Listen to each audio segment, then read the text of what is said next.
جینۍ او خلک د کوره وتښتېدل په دغه نیت باندې چې جینۍ ویلې چې زما به زندګي ښه شي خو د دې نه خبر نه ده چې دغه د جینۍ زندګي په اور کې لا وشوله. عزتمنو دغه شانتې حالات خو د هلکو مو راځئ مینهواله موږ سره دا ویډیو تر اخره پورې ګوره چې تاسو ته پوره معلومات در ورسېږي. د دې معلومات نه مخکې زه تاسو ته دا یادګین وکړم تاسو که چارې زموږ په دې سوپر کلیک چینل کې نوي وئ چینل هم نوي سبسکرایب کړئ مهرباني وکړئ تاسو زموږ دا سوپر کلیک چینل د سره سبسکرایب کړئ خوا کې ورسره د ټلۍ نشان ووهه چې ښه یوه نوې معلوماتي ویډیو تاسو ته په اسانۍ باندې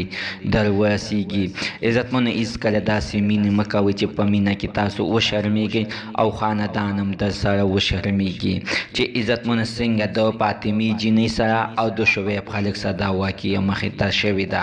عزتمنو شعیب خلک د فاطمې سره د کور نه ووتلو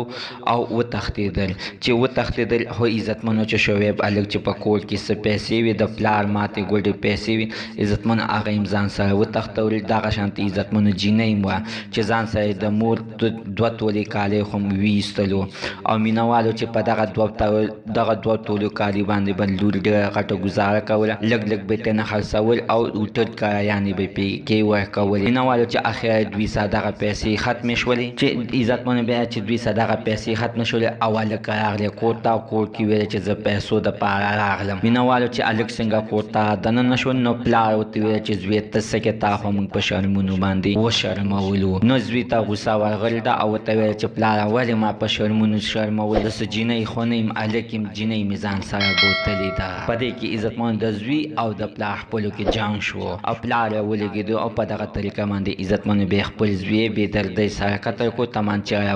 راواخیستله او ویشتلو. مینهوالو چې جینۍ هغه شانتې په هوټل کې ناستې ده چې نه مخکې ځي او نه وروسته راځي. مینهوالو جینۍ اخره کې د هوټل والا کس سره نکاح وتړله او اوس هوټل والا سره خپله زندګي تېروي. مینهوال زموږ د دې ویډیو مقصد همدا دی چې نه به د پلار شي او نه به د مور شي او نه به د جینۍ شي. زموږ د عزتمنو ته نن ورځې معلومات د دې ځای پورې د نوي معلومات دپاره د سره زموږ د سوپر کلیک چینل د سره سبسکرایب کوئ خوا کې ورسره د ټلۍ نشان ووهئ چې هره یوه نوې معلوماتي ویډیو تاسو ته په اسانۍ باندې در ورسېږي.